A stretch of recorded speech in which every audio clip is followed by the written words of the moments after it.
तो चलिए दोस्तों, मैं ज़हीर अब्बास एक स्पाइनल कॉर्ड इंजरी का पेशेंट मैं आपको आज दिखाता हूँ कि किस तरीके से मैं छत के ऊपर धूप लेने के लिए जाता हूँ। मेरी बेटी और मेरी वाइफ़ इस तरह से मेरे को लेकर जाते हैं। जो लोग बेड पे रहते हैं और वो किसी वजह से अगर नहीं जा पाते हैं और वो सोचते हैं हम कैसे जाएँ, तो इस तरह से आप ब्रेक लेकर जा सकते हैं अपनी छत के ऊपर धूप लेने के लिए। अब देखिए यहाँ पे हम एक ब्रेक लेते हैं, क्योंकि देखिए लेडीज़ के अंदर इतनी पावर नहीं होती है। फिर भी अगर रेगुलर करते हैं आप इस किसी भी एक्टिविटी को, तो फिर आपको हैबिट पड़ जाती है। तो एक छोटा सा ब्रेक लिया हमने यहाँ पे चेयर रख कर, और फिर उसके बाद में दोनों लेकर मेरे को ऊपर आ गई। इससे क्या क्या हुआ कि इनके ऊपर लोड नहीं पड़ा, क्योंकि देखिए मैं सेकंड फ्लोर पे रहता हूँ और नीचे उतरना और चढ़ना बहुत मुश्किल काम हो जाता है। तो मैं कभी कभी सर्दियों में 10-15 दिन में, या कभी संडे को मौका लगता है, तो इस तरह से अपनी छत के ऊपर आ जाता हूँ। और छत के ऊपर आने के बाद में संडे वाले दिन, क्योंकि मेरे सभी डॉक्टर वगैरह की सबकी छुट्टी होती है और मेरे को कोई काम नहीं होता है इतना, तो मैं छत पर आ जाता हूँ और छत पे आने के बाद में यहाँ पे थोड़ा सा घूमता हूँ और धूप लेता हूँ, जिससे कि मुझे बहुत अच्छा महसूस होता है। दोस्तों, हमारे लिए सर्दियों में धूप लेना बहुत ज़्यादा ज़रूरी होता है, जिससे कि बॉडी हमारी लचीली हो जाती है और फ्लेक्सिबल हो जाती है, मसल्स के अंदर पावर आने लगती है। फिर धूप में आकर मैं यहाँ पर अपना हाथ पैरों को धुलवा लेता हूँ इस तरीके से, जैसे कि अगर आप बेड पे लेटे रहते हैं और स्पंज डेली या 2 दिन या 4 दिन में नहीं कर पाते हैं या नहा नहीं पाते हैं, तो आप इस तरह से धूप में बैठकर अपने हाथ पैरों को धुलवा सकते हैं और तेल वगैरह लगवा सकते हैं। उसके बाद में फिर संडे वाले दिन छुट्टी होती है, तो मैं शेव कटिंग का काम भी करा लेता हूँ। कभी कभी शेव भी करा लेता हूँ और कभी कभी कटिंग भी करा लेता हूँ, लेकिन इस संडे मेरे बाल ज़्यादा बड़े हो रहे थे, और इस वजह से मैंने अपने सैलून वाले को, जिसके पास आपने लास्ट वीडियो में पहले देखा भी होगा, मैं जाता था, लेकिन मैं अपनी परेशानी होने की वजह से कि सेकंड फ्लोर से कौन उतारेगा, कौन नीचे लेके जाएगा, कौन चढ़ाएगा, तो बहुत सारी प्रॉब्लम्स हो जाती हैं। तो इस वजह से मैं फिर सैलून वाले को थोड़े एक्स्ट्रा पैसे दे के और घर पे ही बुला लेता हूँ और यहीं पे अपनी कटिंग करा लेता हूँ और यहीं शेव करा लेता हूँ।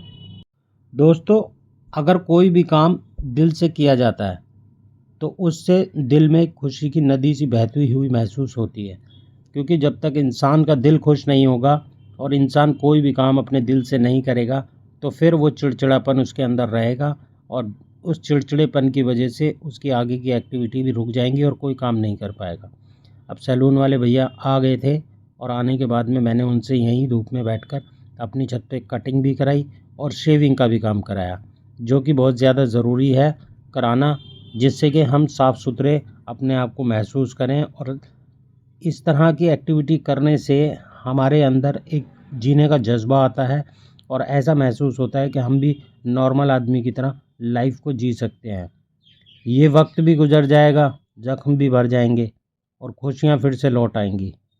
सब्र और दुआ को अपना सहारा बनाओ, ऊपर वाला तुम्हारे लिए रास्ते खोलेगा जिनका तुमने कभी सोचा भी नहीं था। बस ऊपर वाले पे यकीन रखो, तो सब ठीक हो जाएगा। ऐसा मेरा सोचना है।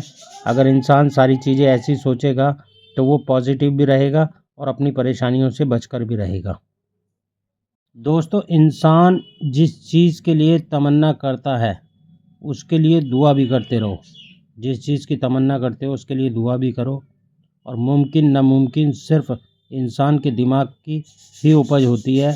अगर इंसान किसी चीज़ को पाना चाहता है, तो उसके लिए उसको मेहनत ज़रूर करनी पड़ेगी और पॉजिटिव रहना पड़ेगा। और साफ़ सुथरा रहना तो देखिए इंसान के लिए बहुत ज़्यादा ज़रूरी है। जानवर भी अगर कहीं बैठता है या घूमता है, तो अपने आप को साफ़ सुथरा रखता है।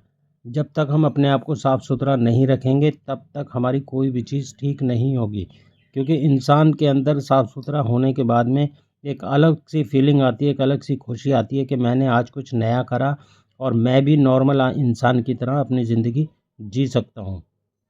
सिर्फ इसी बात के पीछे नहीं लगे रहना कि हम कब ठीक होंगे, कैसे ठीक होंगे, क्या होगा, कैसे होगा। आने वाला कल क्या होगा, कैसे होगा, ये तो सिर्फ ऊपर वाला जानता है।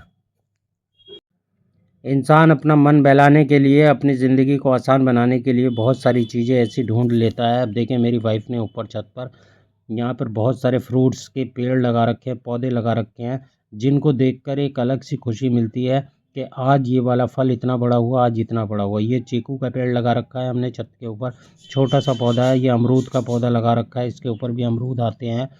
तो इन चीज़ों को देखकर भी हम अपनी परेशानी से अपना ध्यान हटा लेते हैं। कुछ टाइम के लिए हमें खुशी मिल जाती है और वही खुशी हमारी आगे की रिकवरी का एक रास्ता बनती है। इंसान जब तक ठीक होना चाहता है, ठीक हो सकता है, और जब इंसान अपनी उम्मीद से हार जाता है और मायूस हो जाता है, तो फिर उसकी सारी खुशियाँ छिन जाती हैं। और खुशियाँ छीनने के बाद में वो अपने आप को असहाय महसूस करने लगता है, अकेला महसूस करने लगता है, और अकेलापन इंसान को खा जाता है। अकेला होना बहुत ज़्यादा ज़रूरी है, लेकिन उसके साथ में आपका ऊपर वाले के साथ जुड़ाव होना भी बहुत ज़्यादा ज़रूरी है। जब तक आप ऊपर वाले के साथ अपना जुड़ाव पैदा नहीं करेंगे, तब तक कोई भी खुशी आपको हासिल नहीं होगी, क्योंकि इंसान नाशुक्र है और बहुत जल्दी मायूस हो जाता है। अब जैसे कि सर्दियाँ आ गई हैं, तो देखिए बहुत सारी चीज़ों का ध्यान रखना होता है, तो धूप में भी जाना हमारे लिए बहुत ज़्यादा ज़रूरी है। बहुत सारे लोग कहते हैं कि हम विटामिन्स की दवाई खाएँ, विटामिन डी हमारा कम हो रहा है या हमारे को धूप नहीं मिल पा रही है। तो आप डेली नहीं जा सकते, तो हफ़्ते में 1 दिन इस तरह का प्रोग्राम आप बनाएँ। जैसा कि मैं संडे को यहाँ आया हूँ छत पर, तो मुझे ये सारी चीज़ें देखकर बहुत अच्छी खुशी महसूस होती है। और ज़रूरी नहीं है कि हम बेड पे ही लेटे रहें, अपने रूम में ही लेटे रहेंगे, तो फिर हमारे साथ में बहुत सारी परेशानियाँ और बढ़ जाती हैं। मैंने ये चीज़ नोट करी है, जब भी मैं घर के अंदर होता हूँ, तो मेरे साथ सारा दिन यूरिन मोशन, एक्सरसाइज़, बस इसी में ध्यान लगा रहता है। लेकिन जब मैं अपने काम में लग जाता हूँ और इस तरह की चीज़ें देखता हूँ, तो बड़ी खुशी महसूस होती है। अब देखिए इस पौधे के ऊपर कितने सारे आपके चीकू के पेड़ आ रखे हैं। यहाँ पे छोटी-छोटी चिड़ियाएँ आती हैं, जो पहले वाली चिड़ियाएँ होती थी, जो कि अब हमारे यहाँ बहुत कम हो चुकी हैं। वे चिड़ियाएँ भी हमारे यहाँ आती हैं। तो उन चिड़ियाओं को देखकर भी, उनको दाना डालकर भी एक अजीब-सी खुशी महसूस होती है। वो भी इंतज़ार करती हैं कि भई हमारे लिए खाना आएगा। पक्षियों को खाना डालना भी बहुत ज़्यादा ज़रूरी है। अब देखिए यहाँ पे मैंने शेप बनाई, तो शेप बनाने के बाद में जब मैंने शीशा सामने रख रखा था और शीशे के अंदर मैं देखने लगा, तो मुझे एक अपने पुराने दिन याद आ गए कि मैं पहले भी ऐसे ही था और इतनी ही अच्छी तरह से मैं अपने आप को मेंटेन करके रखता था। ये सारी चीज़ें हमें अपनी लाइफ में करनी बहुत ज़्यादा ज़रूरी हैं।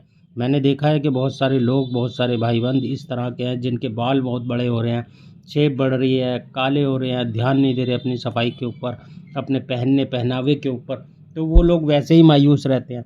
अगर आप कभी इस चीज़ को नोट करिएगा, अगर आप कोई नए कपड़े या कोई साफ-सुथरे अच्छे कपड़े पहनकर घूमते हैं या अपने घर में भी रहते हैं, तो एक बहुत अच्छी अंदर से वाइब्स निकल के आती है और इंसान खुश हो जाता है। और इंसान को चाहिए ही क्या कि किसी भी पल अपने आप को खुश रखना और अपने आप को अच्छा बेहतर देखने की और दिखाने की कोशिश करना। अपने आप में खुशी अगर मिलेगी, तो सब कुछ ठीक होगा। अगर अपने आप में से दिल को खुशी नहीं मिलेगी, तो इंसान मायूस हो जाता है बहुत जल्दी। सर्दियाँ स्टार्ट हो जाती हैं, तो इंसान बस क्या करता है, अपने रूम में सारी चीज़ें मेंटेन कर भी पाता है और नहीं भी कर पाता, लेकिन वो अपने सिर्फ़ बिस्तर में ही लेटा रहता है और गरमाई की वजह से उसको कोई भी काम करने की इच्छा नहीं होती है।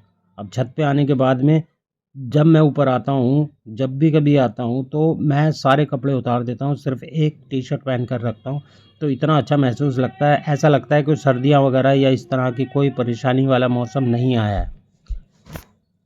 अब मैं यहाँ पर मेरी शेव कटिंग पूरी हो चुकी है और देखिए मैं कितना ऊपर वाले का बहुत शुक्र है, नज़र ना लगे, स्मार्टनेस निकल के मेरे अंदर आई है, जैसे अंडे में से बच्चा निकल गया।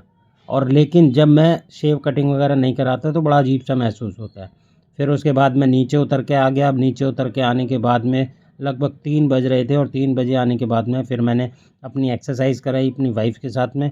और देखिए इस तरह से मैं करवट वाली भी एक्सरसाइज़ करता हूँ। करवट वाली एक्सरसाइज़ करने से होता क्या है, एक तो यूरिन मोशन में इन्फेक्शन नहीं होता, और करवट वाली एक्सरसाइज करने से ब्लड का सर्कुलेशन चल जाता है और अकड़न वगैरह ये सब धीरे-धीरे ख़त्म हो जाती है। क्योंकि जब आप लंबे समय तक या 2-3 घंटे तक व्हीलचेयर पे बैठ जाते हैं या एक कंडीशन में अगर आप रहते हैं, तो टाइटनेस ऑटोमेटिक उस बॉडी के पार्ट में आ जाती है जहाँ आपके मूवमेंट नहीं है। अब मैं करवट वाली जब एक्सरसाइज करता हूँ, तो लगभग 50-50 स्टेप ये करता हूँ। उससे होता क्या है कि एक तो ब्लड का सर्कुलेशन पूरा चलता है, दूसरा यूरिन मोशन में मेरे को प्रॉब्लम नहीं होती है, खाना डाइजेस्ट हो जाता है और बॉडी भी फ्लेक्सिबल हो जाती है। अब अपर लिम्ब की एक्सरसाइज तो मैं कर लेता हूँ अपने आप, लेकिन लोअर लिम्ब की जो एक्सरसाइज है, वो एक्सरसाइज मैं अपने आप नहीं कर पाता हूँ।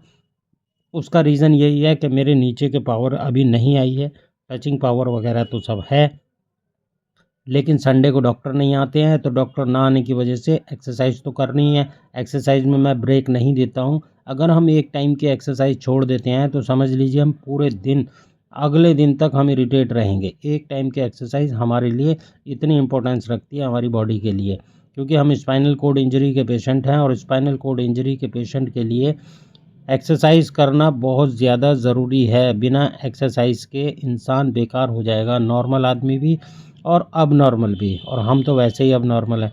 तो एक्सरसाइज के ऊपर अपना एक रूटीन बना के अपना फोकस करें और एक्सरसाइज ज़रूर करें। बहुत सारे लोगों का कहना ये होता है कि हमारे सर्दियों में यूरिन इन्फेक्शन हो जाता है और ऐसे पीली पीली गाद या वाइट वाइट क्रिस्टल निकल कर हमारे उसमें आते हैं। बहुत सारे लोग तो उसको यूरिया भी बोलते हैं, और जब टेस्ट कराते हैं तो इन्फेक्शन निकल के आता है। अगर आप उससे बचना चाहते हैं तो अपनी एक्सरसाइज पे फोकस रखें, सारे काम एक टाइम टेबल रूटीन के हिसाब से करें, अपना भी टाइम देखें और कराने वाले अपने केयर एंड टेकर का भी टाइम देखें। कोई भी एक्सरसाइज बिना डॉक्टर की सलाह के ना किया करें। हमारे डॉक्टर हमारी एक्सरसाइज जो कराते हैं हम उसी एक्सरसाइज को सीख चुके हैं, लेकिन फिर भी हम डॉक्टर से भी कराते हैं एक टाइम, और बाकी 2 टाइम मैं अपनी वाइफ से भी एक्सरसाइज ज़रूर कराता हूँ, क्योंकि हर 2 घंटे में या 2.5 घंटे में शरीर हमारा फिर पहले जैसा ही हो जाता है। तो उसको फ्लेक्सिबल बनाने के लिए हमें एक्सरसाइज करनी बहुत ज़्यादा ज़रूरी है। तो ये थी दोस्तों मेरी संडे एक्टिविटी की वीडियो जो कि मैंने आपको दिखाई। उम्मीद करता हूँ आपको ये वीडियो पसंद आई होगी, और पसंद आए तो प्लीज़ लाइक करिएगा, शेयर करिएगा और कमेंट्स करके ज़रूर बताइएगा वीडियो कैसी लगी। चैनल पे नए होते हैं तो प्लीज़ सब्सक्राइब करके बेल आइकन को ऑल कर लिया करें, और उम्मीद रखें कि फिर मैं आपको इस तरह की कोई ना कोई वीडियो देता रहूं, और आप मेरी वीडियोस को पूरी ज़रूर देखा करें। हर वीडियो में कोई ना कोई एक्टिविटी और कोई ना कोई इन्फॉर्मेशन ज़रूर होती है। तो चलिए मिलते हैं अगली बार। ओके बाय, अल्लाह हाफिज़।